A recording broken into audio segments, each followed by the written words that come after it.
விருதுநகர் மாவட்டம் கிருஷ்ணன் கோவிலில் கல்வி பணியில் கடந்த 34 ஆண்டுகளாக சிறப்பாக சேவையாற்றி வரும் VPMM கல்வி நிறுவனங்கள், கலை மற்றும் அறிவியல் கல்லூரி, பொறியியல் கல்லூரி, நர்சிங் கல்லூரி, கல்வியியல் கல்லூரி உள்ளிட்ட பல்வேறு கல்வி நிறுவனங்கள் ஒரே வளாகத்தில். மாண்புமிகு மனிதவள மேலாண்மைத்துறை அமைச்சர் அவர்கள் போதும், நிறைய வாய்ப்பு கொடுத்து அடுத்தடுத்து வரலாம், அடுத்து பேசலாம். பேசுங்க நீங்க. மாண்புமிகு பேரவைத் தலைவர் அவர்களே, பிறந்து சிறந்த தலைவர்கள் மத்தியில் சிறந்தே பிறந்த எங்கள் தலைவா, நான் மீண்டும் இறந்து பிறந்தால் உங்களை மட்டும் மறவாமல் இருக்க அருள்வாய். மாண்புமிகு பேரவைத் தலைவர் அவர்களே, கிருஷ்ணன் பிறந்ததை இந்துக்கள் கொண்டாடுகிறார்கள், இயேசு பிறந்ததை கிறிஸ்துவர்கள் கொண்டாடுகிறார்கள், நபிகள் பிறந்ததை இஸ்லாமியர்கள் கொண்டாடுகிறார்கள். நாடே கொண்டாடும் பிறந்த தினம் எது என்று தெரியுமா? தமிழகத்தில் எழுச்சி பெறும் நாள் ஜூன் 22. மாண்புமிகு பேரவைத் தலைவர் அவர்களே, நிறைய சிந்தித்து கொஞ்சமாய் பேசும் முதல்வர், மக்கள் நலனுக்காக தன் நலன் துறப்பவர், உண்மையாய் ஊருக்கு உழைப்பவர், வியர்வையை சிந்தி வெற்றி பெறுபவர், பிறரை மகிழ வைத்து மகிழ்பவர், அடுத்தவர் பேருக்கும் புகழுக்கும் பணத்திற்கும் ஆசைப்படாத, மொத்தத்தில் மக்களாட்சி தரும் மாண்பாளர், மனித நேய பண்பாளர் அப்படின்றது யார் யார் சொல்கிறார் என்று தெரியுமா? மாண்புமிகு பேரவைத் தலைவர் அவர்களே, 80 கடந்தவர்கள் பேரனாட்சி என்கிறார்கள், 70 உள்ளவர்கள் மகனாட்சி என்கிறார்கள், 50 உள்ளவர்கள் சகோதரர் ஆட்சி என்கிறார்கள், 40 உள்ளவர்கள் நண்பன் ஆட்சி என்கிறார்கள், 20 உள்ளவர்கள் எங்கள் ப்ரோ ஆட்சி என்கிறார்கள், 10 உள்ளவர்கள் விஜய் மாமா ஆட்சி என்கிறார்கள், தாய் வயிற்றில் உள்ளவர்கள் நாளையும் ஆட்சியும் கில்லிதான் என சொல்கிறார். ஆக மொத்தம் அடுத்த 50 ஆண்டுகளுக்கு தமிழக வெற்றி கழகத்தின் ஆட்சிதான். மாண்புமிகு பேரவைத் தலைவர் அவர்களே, தமிழக மக்கள் 2026 மே 4 நாளைய தீர்ப்பை நலமுடன் எழுதினார்கள். குழந்தைகள் முதல் பெரியவர்கள் வரை குஷியோ குஷி. காலமெல்லாம் காத்திருந்த மக்களுக்கு காவலனாய், கண்ணுக்குள் நிலவாய், பகவதியாய், திருமலையாய் பிரியமுடன் தமிழகத்தின் புதிய கீதையை படைப்பதற்கு நம் சர்க்காரில் சரித்திரம் படைத்தாய். துல்லாத மனமும் துள்ள வைத்து நீங்கள் சொல்லி அடிப்பதிலும் சொல்லாமல் அடிப்பதிலும் கில்லி என்ற பெயர் எடுத்த தலைவா, நீங்கள் பேசினால் எதிரிகள் மெர்சல் தான். பணநாயகத்தை ஒழித்து ஜனநாயகத்தை காத்த தலைவா, தமிழக மக்கள் ஒன்ஸ் மோர் என்று ஒரு 100 வருடம் கேட்பார்கள். இது உண்மை, சத்தியம். மாண்புமிகு பேரவைத் தலைவர் அவர்களே, பொதுவாக இந்த சபையில் தங்கள் கருத்துக்களை தொடங்கும் போது சாதாரணமாக இருந்த என்னை என்றுதான் தொடங்குவார்கள். ஆனால் நான் அப்படி தொடங்க போவதில்லை. ஏனென்றால் மிக சாதாரணமாக இருந்தவன் நான். மிக சாதாரணமாக இருந்த எனக்கு அங்கீகாரம் கொடுத்து மக்கள் பணியே மகேசன் பணி என்று சொல்லி தந்து இயக்கத்தில் உறுப்பினராக்கி தாம்பரம் சட்டமன்ற தேர்தலில் போட்டியிட வாய்ப்பு தந்து சட்டப்பேரவை உறுப்பினராக்கி அதன் தொடர்ச்சியாக உங்கள் அரியாசனத்திற்கு பின்பு எனக்கும் என்னை போன்றவர்களுக்கும் சரியாசனம் தந்து அமைச்சராக்கி அழகு பார்த்த எங்கள் தலைவா, தங்களுக்கும் தன் ஆயுளையும் என்னுடைய குடும்பத்தின் ஆயுளையும் சேர்த்து பணிந்து தருகிறேன். மாண்புமிகு பேரவைத் தலைவர் அவர்களே, எங்கள் இதயத்திலும் இல்லத்திலும் கோட்டையிலும் சிஎம்மாகவும் இருக்கும் எங்கள் தலைவா, நாளைய பாரதத்தின் PM நீங்கள்தான்.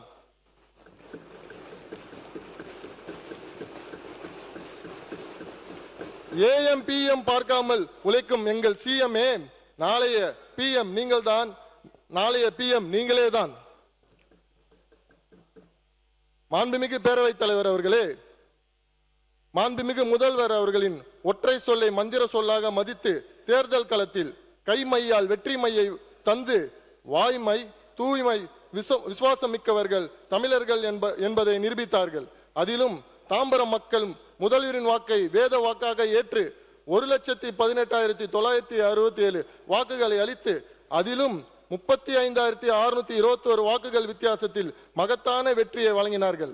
அந்த அனைத்து நல்ல உள்ளங்களுக்கும் தேர்தல் களத்தில் சுற்றி திரிந்த கழக பணியாற்றிய தமிழக வெற்றி கழகத்தின் அனைத்து சகோதர சகோதரிகளுக்கும் நண்பர்களுக்கும் பாசமிகு நன்றியை நேசத்தோடு தனித்தனியாக பதிவு செய்கிறேன். மாண்புமிகு பேரவை தலைவர் அவர்களே, அச்சத்தை அச்சப்பட வைத்து மிச்சமில்லாமல் தமிழகத்தை உச்சத்தை தொட்ட பேரவைத் தலைவர் அவர்களே, குற்றாலம் நயகரா நீர்வீழ்ச்சியை கொட்டியதை பார்த்துள்ளேன். அவை பேசினால் எப்படி இருக்கும் தெரியுமா? அதுதான் பேரவைத் தலைவர் அவர்களின் செயல்பாடு. இதை நான் சொல்லவில்லை, நாடே லைவில் சொல்கிறது, அதையும் லவ்லியாக சொல்கிறது. பேரவைத் தலைவர்களுக்கு என் அன்பு வணக்கம். மாண்புமிகு பேரவைத் தலைவர் அவர்களே, உடையில் மட்டும் அல்லாது உள்ளத்திலும் வெள்ளை குணம் கொண்டவர் நம் கழக பொதுச் செயலாளர். அனைத்து துறை அமைச்சர் பெருமக்களுக்கும், சட்டப்பேரவை துணைத் தலைவர், அரசு தலைமை கொறடா, அனைத்து சட்டமன்ற உறுப்பினர்கள் அனைவருக்கும் என் அன்பிற்குரிய பணிவார்ந்த வணக்கங்கள். மாண்புமிகு பேரவைத் தலைவர் அவர்களே, இந்த சிறப்பு மிகு அவையில் மாண்புமிகு உறுப்பினர்கள் தெரிவித்த கருத்துக்களை, சில கோரிக்கைகளும் அரசினிடம் கவனத்திற்கு கொண்டு வந்தார்கள். அவை அனைத்தும் நான் குறிப்பு எடுத்துக்கொண்டேன். மாண்புமிகு முதல்வர் அவர்கள் வழிகாட்டுதலோடு உறுப்பினர் கருத்துக்களுக்கு தக்க நடவடிக்கை எடுக்கப்படும் என உறுதியளிக்கிறேன். மாண்புமிகு பேரவைத் தலைவர் அவர்களே, இன்றைக்கு சீர்மிகும் திட்டங்களால் செயல்களால் மனிதவள மேலாண்மை துறை மாற்றங்களின் தோற்றமாய் வடிவமைத்த பெருமை எங்கள் முதல்வரையே சாரும்.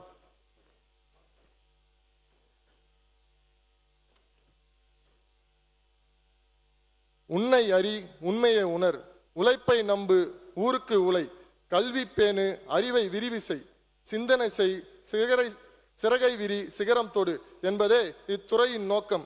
மாண்புமிகு பேரவைத் தலைவர் அவர்களே, அச்சம் வேண்டாம், 15 நிமிடத்திற்குள் என் பதிலுரையை நிச்சயம் முடிப்பேன். மாண்புமிகு பேரவைத் தலைவர் அவர்களே, மனித உடம்பில் எல்லா உறுப்புகளும் முக்கியம் என்றாலும் மனிதன் துன்பப்படுகின்ற போது துவண்டு போகாமல் இருக்க தோள் கொடுத்து உதவும் இதயம்தான் சிறந்தது என்பார்கள். அந்த வகையில் இத்துறைக்கு பிற துறைகள் கண்ணாய், செவியாய், சிந்தையாய், இருதயமாய் விளங்கினாலும் மனிதன் மனங்களின் தங்கக்கூடிய தோளாக இந்த அரசிற்கு விளங்குவது மனிதவள மேலாண்மை துறை. இத்துறை பொறுத்தமாட்டில் பணியாளர்களுக்கான பயிற்சி, அலுவலர்களுக்கான பயிற்சி, அரசின் ஒருங்கிணைந்த நிதி மற்றும் மேலாண்மை அமைப்பு, நிர்வாகத்தில் செயற்கை நுண்ணறிவு, எளிமை ஆளுமை, நல்லாளுமை விருது, கருணை அடிப்படை பணி, ஆய்வு பிரிவு, மாநில விழிப்பு பணி ஆணையம், ஊழல் தடுப்பு மற்றும் கண்காணிப்பு இயக்கம், ஒழுங்கு நடவடிக்கை தீர்ப்பாணையங்கள், லோக் ஆயுக்தா, தமிழ்நாடு தகவல் ஆணையம், அரசு பணியாளர்கள் தேர்வாணையம் என்று பல்வேறு துறைகளை உள்ளடக்கியது மனிதவள மேலாண்மை துறை செயல்பட்டு வருகிறது.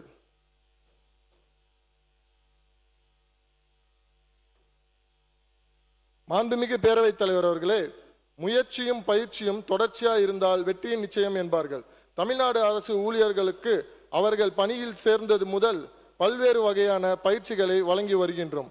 இவை தவிர பல்வேறு போட்டித் தேர்வுகளின் வெற்றி பெற்ற வாழ்க்கையை வசந்தமாக்கி கொள்ள SSC staff selection commission, RRB, railway recruitment board, IBPS, institute of banking personnel selection, TNBSC, Tamil Nadu public service commission போன்ற போட்டித் தேர்வுகளும் மத்திய அரசு நடத்தும் UPSC என்ற சொல்லப்படுகின்ற குடிமைப்பணி தேர்வுகளுக்கான சிறப்பு பயிற்சிகள் வழங்கப்பட்டு வருகிறது.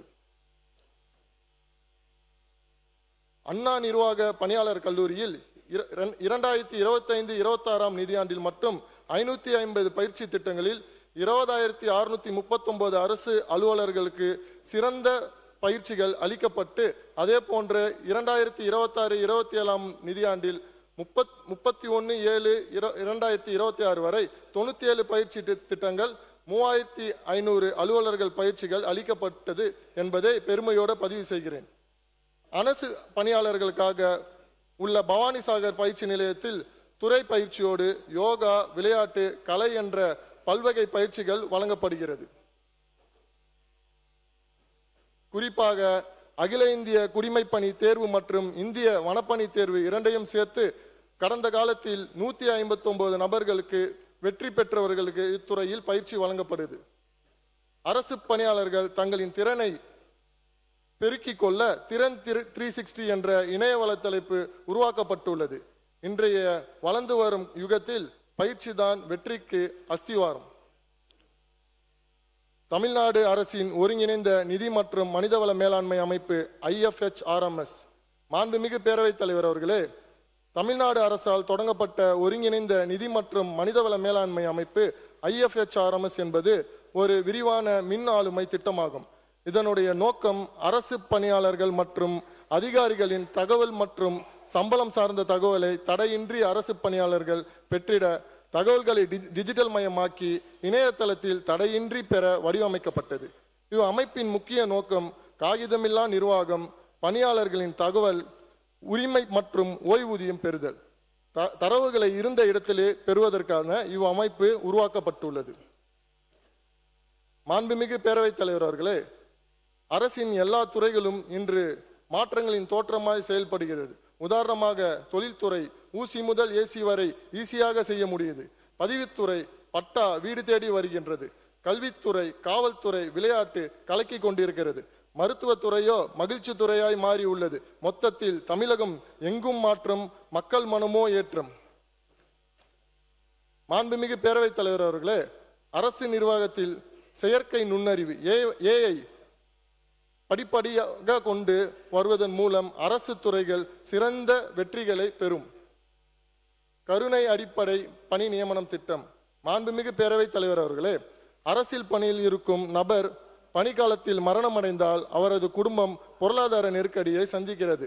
இதை தவிர்ப்பதற்காக அக்குடும்பத்தில் தகுதியான சட்டப்பூர்வமான வாரிசுக்கு வேலை வாய்ப்பு வழங்குவதே கருணை அடிப்படை பணி நியமனம். இது 1972ஆம் ஆண்டில் அரசால் அறிமுகப்படுத்தப்பட்டது. இத்திட்டத்தில் உள்ள சில குறைகளை களைப்பட்டு அத்தனை துறைகளையும் ஒரே சேர் உள்ளடக்கி மாநிலம் முழுவதுமே ஒரே ஆளாக மாறப்பட்டு ஊழியர்களின் மரணம் அடைந்த நாளை அடிப்படை சீனியாரிட்டியை கொண்டு பணி நியமனம் வழங்குகிறது. எழுமை, ஆளுமை, நல்லாளுமை விருது. மாண்புமிகு பேரவைத் தலைவர் அவர்களே, தீக்குச்சியும் தீப்பெட்டியும் உரசினால்தான் நெருப்பு, நம்பிக்கையும் உழைப்பும் இணைந்தால்தான் வெற்றி.